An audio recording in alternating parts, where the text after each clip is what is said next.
पहलगाम रे आतंकवादी आक्रमण पर पूरा देश में निया जलुछि एवं आतंकवादी आक्रमण में प्राण हराइथिबा निरीह पर्यटकंकर अमर आत्मार सद्गति कामना करी विभिन्न स्थान में कैंडल रैली करा जायछि। नवरंगपुर हिंदू एकता बाहिनी पक्षर प्रतिवाद करा जायछि।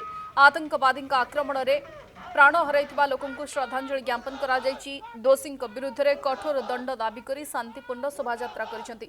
सेभଳି जाजपुर उत्कल सेवा निवृत्त सेनानी संघ पक्षर आक्रमण में प्राण हराइथिबा व्यक्तिंकु श्रद्धांजलि उद्देश्य रे एक महमबती शोभायात्रा मध्य करा जायछि। गंजाम आसिकारे कांग्रेस पक्षर कैंडल शोभायात्रा सहित रैली प्रतिवाद सभा करा जायछि।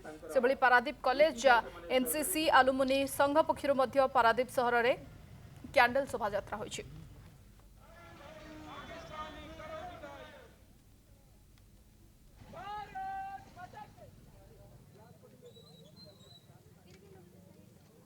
पहलगाँव बैसरन उपत्यकार जो नरसंहार घटी जाइए पूरा देश से मर्माहत।